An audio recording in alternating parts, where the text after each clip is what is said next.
Yo, what's going on, guys? Danny here, back again with another Rad or Bad for you guys. Today we are looking at a 1996 Ace Whole Shot Pro XL.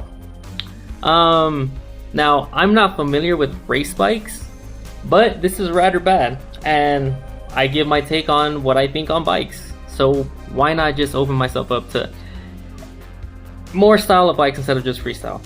This one popped up on the museum feed today, and I thought this shit looks fucking dope. So we're gonna do a quick overview, quick look at it, and what's the description here? 1996 Ace Whole Shot Pro, Steve Cohen's 20-inch, badass racer here, disc brakes, and a bunch of shiny goodness all over it. So let's look at some more photos. So here's another angle of the bike from the opposite sprocket side. Honestly, dude, like, I'm not a big race guy, I'm a big freestyle guy, but this thing's pretty fucking sick. I don't think I've seen a frame like this before, or at least from anyone else. The only thing that's kind of familiar is if you look at that, I guess you can just call it the mid frame or the top tube, whatever you want to call that. That reminds me of a dyno bazooka, because the bazookas were like that. However, the bazooka didn't have the drilled holes in the frame like this one. But the shit's dope as fuck. That looks like a generic seat that I've seen on Amazon. I can't tell what those cranks are, and those pedals look like square bear traps. Correct me if I'm wrong.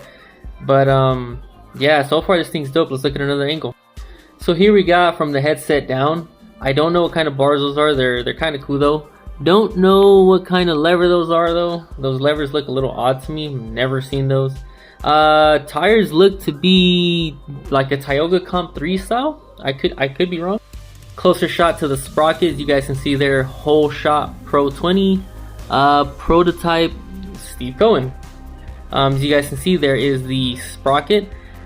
So I made a comment on this on another bike. Apparently that lines up the chain easier or some shit, having the spider outside of the compact disc or something like that. But so far this shit's dope. Let's look at another angle. So as it said in the description earlier, it does run off of disc brakes. Disc brakes are pretty fucking good, actually. I have ridden, none of my bikes have disc brakes, but like all these big wheel bikes have disc brakes and stuff. But they do brake really fucking good, and I would assume that this brakes pretty good as well. But that's pretty cool. And here's another angle, a little similar to the one we started with, but this is a different angle. Don't know what kind of grip those are, but you know, like I said, I'm not knowledgeable on race bikes. However, this thing is fucking pretty dope. I don't know what forks those are. Those forks are crazy. But you know what? I'm gonna give this shit a rad.